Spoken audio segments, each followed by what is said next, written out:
கரூர் மாவட்டத்தில் நடைபெறவுள்ள சிறப்பு வாகன தணிக்கை தொடர்பாக மாவட்டத்தின் பெயரில் சிறப்பு ட்ரோன் வீடியோ வெளியிடப்பட்டுள்ளது. கரூரில் குற்ற சம்பவங்களை தடுக்கும் விதமாகவும் போக்குவரத்து விதிமுறைகளை வாகன ஓட்டிகள் பின்பற்றுவதற்காக மாவட்ட எஸ்பி உத்தரவின் பேரில் வார இறுதியில் சுழற்சி முறையில் 40 இடங்களில் வாகன தணிக்கை செய்ய சிறப்பு ஏற்பாடு செய்யப்பட்டுள்ளது. இதற்காக வண்ண மின் விளக்குகள் பொருத்தப்பட்ட வேரிகார்டுகள் மற்றும் காவல் வாகனங்களை கரூர் என்ற பெயர் வடிவில் நிறுத்தி ட்ரோன் மூலம் வீடியோ எடுக்கப்பட்டுள்ளது. வார இறுதி 3 நாட்கள் 40 இடங்களில் வாகன தணிக்கை செய்து வருவது பொதுமக்கள் மத்தியில் வரவேற்பை பெற்றுள்ளது.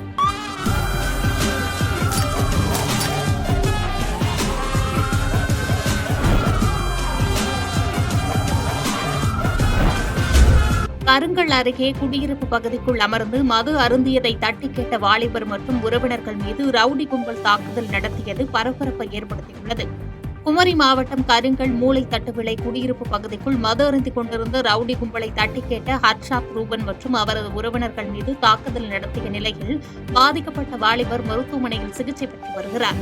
இந்நிலையில் போலீசார் வழக்கு பதிவு செய்து கைது நடவடிக்கை மேற்கொள்ளவில்லை என்று வேதனை தெரிவித்துள்ள ஹர்ஷாத் ரூபன், சம்பந்தப்பட்ட நபர்களால் தனக்கு உயிருக்கு ஆபத்து உள்ளதாகவும் போலீசார் உரிய நடவடிக்கை எடுக்க வேண்டும் என்று வேண்டுகோள் விடுத்துள்ளார்.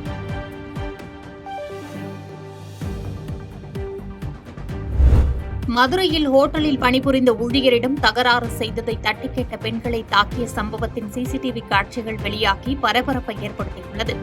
மதுரை நாகமலை புதுக்கோட்டை பகுதியைச் சேர்ந்த நர்மதா என்பவர் நடத்தி வரும் உணவகத்தில் பணிபுரிந்து வந்த சரவணன் என்பவரை அதே பகுதியைச் சேர்ந்த நபர் தாக்கிய நிலையில் அதை தடுக்க வந்த சக பெண் ஊழியர்களையும் இருவர் தாக்கும் வீடியோ வெளியாகி அதிர்ச்சியை ஏற்படுத்தியுள்ளது. நாகமலை புதுக்கோட்டை போலீசார் இச்சம்பவம் தொடர்பாக வழக்கு பதிவு செய்து விசாரித்து வருகின்றனர். திருத்தணியில் குழந்தையுடன் தம்பதியை லாட்ஜில் அடைத்து கொலை மிரட்டல் விடுத்த கந்துவட்டிக்காரர் உட்பட 3 பேரை போலீசார் கைது செய்தனர். திருவள்ளூர் மாவட்டம் திருத்தணி சாய்பாபா நகரை சேர்ந்த பிருத்திவிராஜ் வர்மா பாஸ்கர் என்பவரிடமிருந்து கந்துவட்டிக்கு 50,000 ரூபாய் வாங்கியுள்ளார். இதற்காக தினமும் 600 ரூபாய் வட்டி செலுத்தி வந்த நிலையில் சமீப நாட்களாக வட்டி செலுத்தவில்லை என்று கூறப்படுகிறது. இதனால் பிருத்திவிராஜ் வர்மா அவரது மனைவி மற்றும் 1.5 வயது மகனை பாஸ்கர் லாட்ஜில் அடைத்து கொடுமைப்படுத்தினார். பாதிக்கப்பட்ட நபர் கண்ணீர் மல்க புகார் தெரிவித்த நிலையில் புகாரின் பேரில் கொடுமைப்படுத்திய பாஸ்கர், தமிழ்வாணன், தீபக் ஆகிய 3 பேரை போலீசார் கைது செய்தனர். ஆள் கடத்தல், கொலை மிரட்டல் என்று 4 பிரிவுகளுக்கு மேல் இவர்கள் மீது வழக்கு பதிவு செய்து நீதிபதி முன்பு ஆஜர் செய்து புழல் சிறையில் அடைத்தனர். உசிலம்பட்டி அருகே நுகர்பொருள் வாணிப கிடங்கு பயன்பாட்டிற்கு வந்த நிலையில் அதிமுக சட்டமன்ற உறுப்பினர் ஐயப்பன் முதலமைச்சருக்கு நன்றி தெரிவித்தார். மதுரை மாவட்டம் உசிலம்பட்டி அருகே கல்லூட்டு பகுதியில் புதிதாக சுமார் 5,50,00,000 செலவில் கட்டி முடிக்கப்பட்ட தமிழ்நாடு நுகர்பொருள் வாணிப கிடங்கை தமிழ்நாடு முதலமைச்சர் மு.க.ஸ்டாலின் காணொலி வாயிலாக திறந்து வைத்தார். இந்த கிடங்கை உசிலம்பட்டி சட்டமன்ற உறுப்பினர் பி. ஐயப்பன், உசிலம்பட்டி திமுக வடக்கு ஒன்றிய செயலாளர் அஜித் பாண்டி உள்ளிட்டோர் குத்துவிளக்கேற்றி ரிப்பன் வெட்டி பயன்பாட்டிற்கு கொண்டு வந்தனர். பின்னர் செய்தியாளர்களிடம் பேசிய உசிலம்பட்டி அதிமுக எம்எல்ஏ ஐயப்பன், 50 ஆண்டுகளுக்கும் மேலாக உசிலம்பட்டி நகராட்சிக்குட்பட்ட பகுதியில் இயங்கும் இந்த கிடங்கினால் கடும் போக்குவரத்து நெரிசல் ஏற்பட்டு வந்ததாகவும் பொதுமக்களும் தினசரி அவதியுறும் நிலை குறித்து சட்டமன்ற உறுப்பினரின் 10 கோரிக்கைகள் திட்டத்தில் முதல் கோரிக்கையாக இந்த கிடங்கை மாற்றியமைக்க கோரிக்கை வைத்ததாகவும் அதை நிறைவேற்றிக் கொடுத்த முதலமைச்சர் மு.க.ஸ்டாலின் அவர்களுக்கும் துணை முதலமைச்சர் உதயநிதி ஸ்டாலின் அவர்களுக்கும் நன்றியை தொகுதி மக்களின் சார்பில் தெரிவித்துக் கொள்வதாக கூறினார். இந்த திட்டத்திற்கு அரசாணை வழங்கப்பட்டு இன்று இது திறப்பு விழா வைக்கப்பட்டிருக்கிறது. இதனால் இந்த பகுதி மக்கள், உசிலம்பட்டி பகுதி மக்களுக்கு போக்குவரத்து நெரிசல் குறைவதோடு இந்த சீமானூத்து பகுதி ஒரு வளர்ச்சி அடையக்கூடிய ஒரு தகுதியில் உருவாக்கப்பட்டிருக்கிறது. அப்படி இந்த உருவாக்கப்பட்ட இந்த கட்டிடத்துக்கு இன்று திறப்பு விழா காணப்பட்டது. இந்த திறப்பு விழாவில் அதிகாரிகள் அத்தனை பேரும் வருகை கலந்து கொண்டிருக்கிறார்கள். எனவே மாண்புமிகு தமிழ்நாடு முதலமைச்சர் மு.க.ஸ்டாலின் அவர்களுக்கும் துணை முதலமைச்சர் உதயநிதி ஸ்டாலின் அவர்களுக்கும் நாங்கள் உசிலம்பட்டி சட்டமன்ற தொகுதி மக்கள் சார்பாகவும், உசிலம்பட்டி நகராட்சி சார்பாகவும், உசிலம்பட்டி நகராட்சி சீமானூத்து ஊராட்சி கிராமத்தின் சார்பாகவும் நாங்கள் மனமார்ந்த நன்றியை தெரிவித்துக் கொள்கிறோம். ஆத்தூர் அருகே 67 பேருக்கு பட்டாவை அமைச்சர் ராஜேந்திரன் மற்றும் எம்பிக்கள் வழங்கி சிறப்பித்தனர். சேலம் மாவட்டம் ஆத்தூர் வருவாய் கோட்டாட்சியர் அலுவலகத்தில் பட்டுத்துறை சிறுவாச்சூர் பகுதியைச் சேர்ந்த நில உரிமை குடியேற்ற சங்கத்தைச் சேர்ந்த 67 பேருக்கு தலா 3 ஏக்கர் நிலத்திற்கு பட்டா வழங்கப்பட்டது. நிகழ்ச்சியில் சுற்றுலாத்துறை அமைச்சர் ராஜேந்திரன், மாநிலங்களவை உறுப்பினர் சிவலிங்கம், கள்ளக்குறிச்சி பாராளுமன்ற உறுப்பினர் மலையரசன் மற்றும் அரசு அதிகாரிகள் என பலர் கலந்து கொண்டு பயனாளிகளுக்கு பட்டா வழங்கினர். தொடர்ந்து நிகழ்ச்சியில் உரையாற்றிய அமைச்சர் ராஜேந்திரன், முதலமைச்சர் அறிவுறுத்தலின் பேரில் 80,000 பேருக்கு சேலத்தில் பட்டா வழங்கப்பட்டுள்ளதாக கூறினார். மதுரையில் நடைபெற்ற தமிழக வெற்றிக் கழக மாநாட்டிற்கு திமுக எந்த இடையூறும் செய்யவில்லை என்று அமைச்சர் மூர்த்தி திட்டவட்டமாக தெரிவித்துள்ளார். தாவேக மாநாட்டிற்கு அமைச்சர் மூர்த்தி பல்வேறு தடைகளை ஏற்படுத்தியதாக அந்த மாநாட்டில் ஆதவ் அர்ஜுனா குற்றம் சாட்டியிருந்தார். இதற்கு பதிலளித்துள்ள அமைச்சர் மூர்த்தி, இந்த சில்லித்தனமான வேலைகளை எல்லாம் திமுக எந்த காலத்திலும் செய்யாது என்றும், சேர் கொடுக்கக்கூடாது போன்றவற்றை திராவிட முன்னேற்றக் கழகத்தில் இருக்கக்கூடிய ஒரு தொண்டன் கூட அதனை செய்ய மாட்டார். இது உண்மைக்கு மாறான செய்தி என்று விளக்கமளித்து பேசினார்.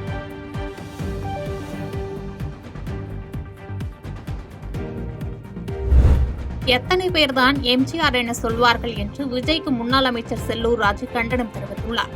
மதுரையில் செய்தியாளர்களுக்கு பேட்டியளித்த அதிமுக முன்னாள் அமைச்சர் செல்லூர் ராஜு, திடீர் சாம்பார், திடீர் பாஸ்போர்ட் போன்று திடீரென முதலமைச்சராக நினைக்கிறார் விஜய் என்று விமர்சித்தார்.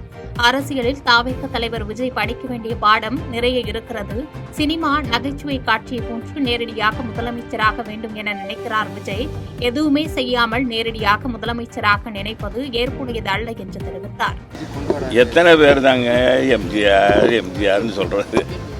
ஒரு எம்ஜிஆர் தான் நாங்கள் சொல்றோம். ஒரு எம்ஜிஆர் தான். யார் புகழ்பானா? அவர் உருவாக்கின இயக்கம், அவர் உருவாக்கின இயக்கம் அண்ணா திராவிட முன்னேற்ற கழகம். எங்களுடைய கொள்கை ஒரே கொள்கை, வாரிசு அரசியலை ஒழிக்க வேண்டும்.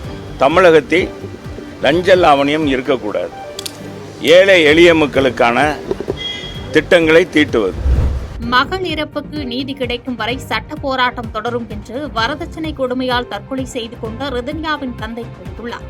திருப்பூர் மாவட்டம் அவிநாசி கைகாட்டிபுத்தூர் பகுதியைச் சேர்ந்த ரிதன்யா வரதட்சணை கொடுமை காரணமாக தற்கொலை செய்து கொண்டார். இது தொடர்பாக அவரது கணவர் கவின்குமார், மாமனார் ஈஸ்வரமூர்த்தி, மாமியார் சித்ராதேவி ஆகியோர் கைது செய்யப்பட்டிருந்த நிலையில் மூவருக்கும் நிபந்தனை ஜாமீன் வழங்கப்பட்டது. இந்நிலையில் மூவருக்கும் ஜாமீன் வழங்கியிருப்பது வருத்தம் தருவதாகவும், மகளின் மரணத்திற்கு உரிய நீதி கிடைக்கும் என்று நம்பிக்கையுடன் உள்ளதாகவும் ரிதன்யா தந்தை அண்ணாதுரை தெரிவித்தார். முன்னதாக ரிதன்யாவின் நிலத்தில் அவரது பெற்றோரை சந்தித்து உலக இந்து திருக்கோவில்கள் அமைப்பு நிறுவன தலைவர் சீனிவாசன் ஆறுதல் கூறினார். தொடர்ந்து செய்தியாளர்களை சந்தித்த அவர், ரிதன்யாவின் மரணத்திற்கு காரணமான கணவர் குடும்பத்தினர் ஜாமீனில் விடுவிக்கப்பட்டது அதிர்ச்சியளிப்பதாகவும், மீண்டும் அவர்கள் கைது செய்யப்பட வேண்டும், உரிய விசாரணை செய்து ரிதன்யாவின் மரணத்திற்கு நீதி வழங்க வேண்டும், தமிழகம் முழுவதும் இதை வலியுறுத்தி தங்கள் அமைப்பின் சார்பாக உண்ணாவிரத போராட்டம் நடத்த உள்ளதாக கூறினார். 55 நாளைக்கு அப்புறம் நீதியரசர்கள் அவங்களுக்கு கண்டிஷன் பெயிலில் ஜாமீன் கொடுத்துருக்காங்க. எங்களுக்கு மிகப்பெரிய வருத்தத்தை தெரிவிக்கிறேன். வருத்தமாக இருக்குது. அதாவது என் மகளை இழந்துட்டா, மகள் இழந்த அந்த வருத்தத்திலேருந்து இன்னும் மீள முடியாமல் இருக்கிறா. ஆனால் இருந்தாலும் சட்டத்தையும் நீதியும் மதிக்கிறா. சட்டப்படி அடுத்தது நாங்கள் போராடுறதுக்கு தயாராக இருக்கிறா. அதாவது அவர் மன உளைச்சல் இருக்க அந்த குடும்பமே, அந்த குடும்பத்துக்கு ஆறுதல் தெரிவிப்பு என்று தமிழக அரசு நான் அன்போடு கேட்டுக்கொள்வது இதுதான். அரசு இன்னைக்கு இந்த அருமையான அரசு நல்லபடியாக நடைபெறுகின்ற அமைப்பு அரசு. ஆனா இது மாதிரி கொடுமைகளை இவ்வளவு கேர்லிஸா, இவ்வளவு சாதாரணமா, நேற்று ஒரு வார்த்தையை ஒரு புள்ளி ஒண்ணு வச்சு அந்த பாப்பா ஏற்கனவே தற்கொலை முயற்சிக்கு ஈடுபட்டு இருக்குது. அந்த ஈடுபாடு அடிப்படையில தான் இந்த மாதிரி தவறு செஞ்சிருக்குது. அதனால நான் விடுதலை செய்யறேன். அப்படி நீங்க சொன்ன அந்த நாங்க தமிழ்நாடு மக்கள் சார்பாக, எங்களது உலக இந்து திருக்கோவில் அமைப்பு சார்பாக நாங்க மறுக்கிறோம். இதுக்கு நீதி கிடைக்கணும், நியாயம் கிடைக்கணும். அது போராட்டம் நடத்துவோம், எல்லாமே செய்வோம். மத்திய அரசுடன் இணக்கமாக இருந்ததால் தான் மெட்ரோ ரயில் திட்டத்திற்கு 63,000 கோடி பெற முடிந்ததாக எடப்பாடி பழனிசாமி தெரிவித்தார். தமிழகத்தை மீட்போம் என்ற பெயரில் தமிழகம் முழுவதும் பிரச்சார சுற்றுப்பயணம் மேற்கொள்ளும் அதிமுக பொதுச் செயலாளர் எடப்பாடி பழனிசாமி நேற்று செங்கல்பட்டு மாவட்டம் செய்யூரில் மக்களிடம் உரையாற்றினார். அப்போது கொரோனா காலத்தில் ரேஷன் கடையில் விலையில்லா பொருட்கள் மற்றும் ரூபாய் 1000 பணம் கொடுத்ததாக தெரிவித்தார். கொரோனா காலத்தில் விலை மதிக்க முடியாத உயிர்களை காப்பாற்றியதற்கு பிரதமரை பாராட்டினார் என்றும், அதிமுக ஆட்சியில் எல்லா துறைகளுமே சிறப்பாக செயல்பட்டதால் நூற்றுக்கணக்கான விருதுகளை பெற்றதாக பெருமிதம் கொண்டார். தற்போது பாஜகவுடன் கூட்டணி வைத்ததன் நோக்கம் நாட்டின் வளர்ச்சிக்காக மட்டுமே என்று தெரிவித்த எடப்பாடி பழனிசாமி, மத்திய அரசுடன் இணக்கமாக இருந்ததால்தான் மெட்ரோ ரயில் திட்டத்திற்கு 63,000 கோடி பெற முடிந்ததாக கூறினார். மேலும் திமுக மக்கள் விரோத கட்சி என்று விமர்சித்த அவர், திமுக ஆட்சியில் பாலியல் குற்றங்கள் அதிகரித்து உள்ளதாக கண்டன உரையாற்றினார்.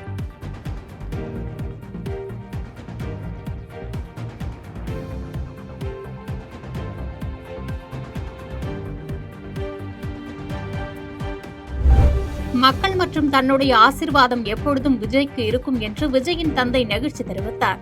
தமிழக வெற்றிக் கழகத்தின் 2வது மாநில மாநாடு மதுரையில் நடைபெற்று முடிந்த நிலையில் இதுகுறித்து சென்னை விமான நிலையத்தில் செய்தியாளர்களை சந்தித்த விஜயின் தந்தை சந்திரசேகர், மக்கள் மற்றும் ரசிகர்களின் கூட்டத்தை பார்த்து மாநாட்டில் மிகவும் சந்தோஷமாக விஜய் இருந்தார் என்றும், மாநாட்டுக்கு நல்ல ரெஸ்பான்ஸ் இருந்தது, தன்னுடைய ஆசீர்வாதம் எப்பொழுதும் விஜய்க்கு இருக்கும் என்று கூறினார். சந்தோஷமா இருந்தாரு, நல்லா இருந்துச்சு மாநாடு, ரெஸ்பான்ஸ் நல்லா இருந்துச்சு. உங்களை கட்டி தழுவி நல்லபடியா ஒரு அன்பை தெரிவித்தாரு ஒரு அப்பா. நீங்க அவருக்கு என்ன மாதிரியான கருத்துக்களையும் ஆசீர்வாதம்? என்னுடைய ஆசீர்வாதம் எப்பவுமே இருக்கு. அரசுக்கு அவப்பெயர் ஏற்படுத்தும் வகையில் திண்டுக்கல் மாநகராட்சி ஆணையர் செயல்படுவதாக மேயர் மற்றும் உறுப்பினர்கள் குற்றம் சாட்டியது பரபரப்பை ஏற்படுத்தியுள்ளது. திண்டுக்கல் மாநகராட்சியின் மாமன்ற இயல்பு கூட்டம் நேற்று மேயர் இளமதி ஜோதி பிரகாஷ் தலைமையில் நடைபெற்றது.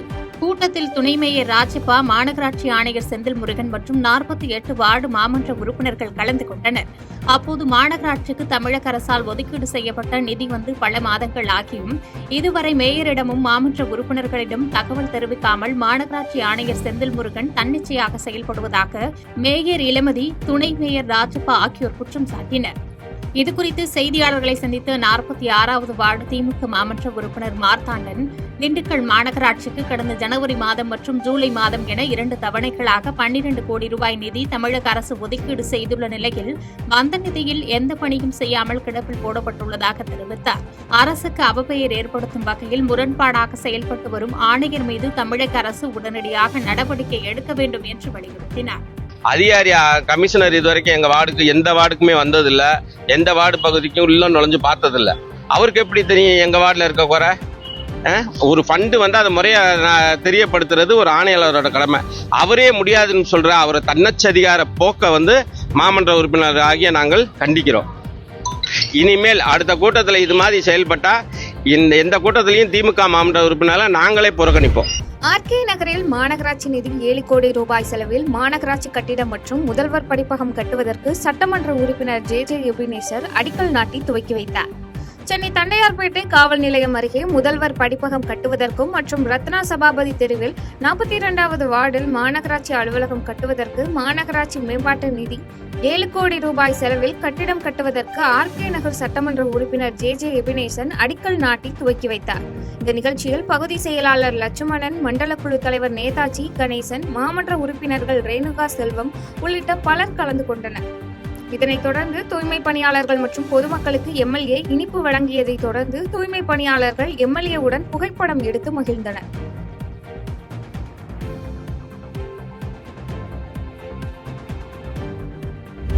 புதுக்கோட்டை அருகே தமிழ்நாடு அரசு சுற்றுலாத்துறை சார்பில் 3.9 கோடி ரூபாய் மதிப்பீட்டில் வளர்ச்சிப் பணிக்கான அடிக்கல் நாட்டு விழாவினை அமைச்சர் மெய்யநாதன் கலந்து கொண்டு துவக்கி வைத்தார். புதுக்கோட்டை மாவட்டம் சித்தன்னவாசலில் படகு சவாரி, குழந்தைகள் விளையாடும் சிறுவர் பூங்கா, இசை நிகழ்ச்சி என பல்வேறு வகையில் செயல்பட்டு வந்த சித்தன்னவாசல் பூங்கா ஒரு சில இடங்கள் பழுதடைந்து தற்போது பூங்கா மிகவும் பொதுமக்கள் பயன்படுத்த முடியாத நிலையில் இருந்து வருகிறது.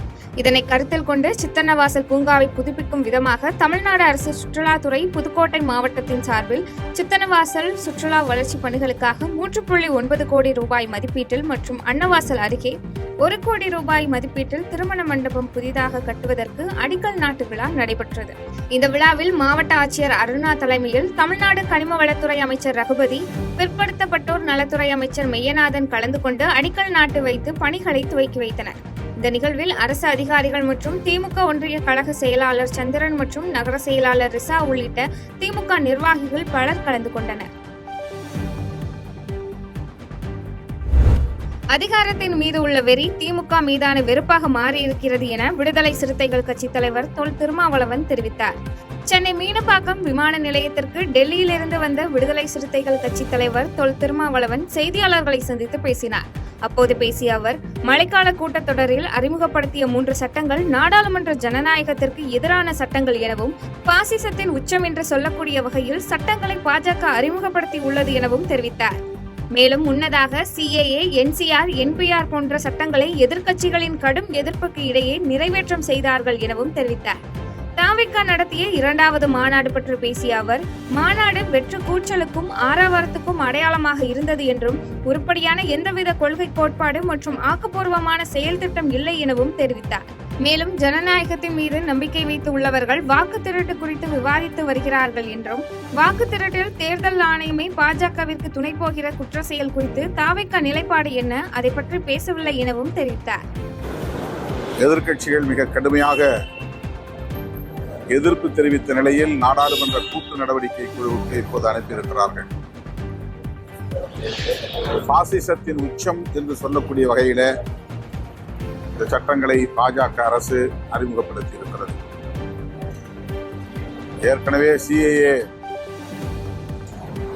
NPR, NRC போன்ற சட்டங்களை அறிமுகப்படுத்தினார்கள்.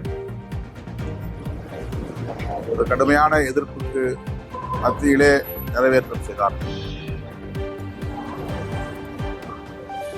ஆனால் அதை நடைமுறைப்படுத்த முடியாத நிலை உச்சநீதிமன்றத்தால் ஏற்படுத்தப்பட்டிருக்கிறது. கூட்டணி மற்றும் தொகுதிகள் என்பது இன்னும் முடிவாகவில்லை என்றும், எனவே தாங்கள் போட்டியிடுவதை பற்றி இப்பொழுது கூற முடியாது என தேமுதிக பொதுச் செயலாளர் பிரேமலதா விஜயகாந்த் தெரிவித்தார். கள்ளக்குறிச்சி மாவட்டம் திருக்கோவிலூர் 5 முனை சந்திப்பில் தேமுதிக பொதுச் செயலாளர் பிரேமலதா விஜயகாந்த் உள்ளம் தேடி இல்லம் நாடி மக்களை சந்திக்கும் நிகழ்ச்சியில் சிறப்புரை ஆற்றிய பிறகு செய்தியாளர்களை சந்தித்து பேசினார். அப்பொழுது பேசிய அவர், தான் போட்டியிடும் இடம் குறித்து முடிவு செய்யவில்லை என்றும், கடலூர் மாவட்டத்தில் நடைபெறப்போகும் மாநாட்டில் கூட்டணி குறித்தும் போட்டியிடுவது குறித்தும் அறிவிப்பதாகவும் தெரிவித்தார். இதனைத் தொடர்ந்து விஜய் மாநாட்டில் அதிமுகவையும் திமுகவையும் கடுமையாக விமர்சித்த பொழுதும் விஜயகாந்தை பற்றி புகழ்ந்து பேசியுள்ளாரே, கூட்டணி அமைக்க வாய்ப்புள்ளதா என செய்தியாளர்கள் எழுப்பிய கேள்விக்கு, விஜயகாந்தை அண்ணன் என சொல்லி இருக்கிறார் எனவும், தாங்கள் அவரை தம்பி என சொல்கிறோம் எனவும், எங்களுக்கு பல லட்சக்கணக்கான தொண்டர்கள் இருக்கிறார்கள் எனவும் தெரிவித்தார். மேலும் இதுவரை கூட்டணி என்பதும் எத்தனை தொகுதிகள் என்பதும் முடிவாகவில்லை என்றும், எனவே தாங்கள் போட்டியிடுவதை பற்றி இப்பொழுது கூற முடியாது எனவும் தெரிவித்தார். அவர் சொன்னதுக்கு என்கிட்ட பதில் கேட்கக்கூடாது, சரிங்களா? திமுகவையும் அதிமுகவையும் கடுமையா விமர்சிச்சிருக்காரு. விஜயகாந்த் அவர்கள் நல்ல புகழ்ந்திருக்காரு. தேமுதிக வந்து விஜய் கூட கூட்டணி சில வாய்ப்பு இருக்கா? இல்ல, அவர் அண்ணன் சொல்லியிருக்காரு, நாங்க தம்பின்னு சொல்லியிருக்கோம். எங்களுக்கு கட்சி இருக்கு பாருங்க, லட்சக்கணக்கான தொண்டர்கள் இருக்காங்க. அது இப்ப இல்ல, ஜனவரி 9 நாங்க அவர் அண்ணன் சொன்னாரு, நாங்க தம்பி. செய்திகளை உடனுக்குடன் தெரிந்து கொள்ள கீழ்கண்ட கேபிள் மற்றும் DTH நெட்வொர்க்குகளில் எம்நாடு செய்தி தொலைக்காட்சியை காணுங்கள். பாதகம் செய்பவரை கண்டால் நாம் பயம் கொள்ளலாகாது பாப்பா. மோதி மிதித்து விடு பாப்பா, அவர் முகத்தில் உமிழ்ந்து விடு பாப்பா. அண்மை செய்திகளை உடனுக்குடன் தெரிந்து கொள்ள இணைந்திருங்கள் எம்நாடு தொலைக்காட்சியுடன்.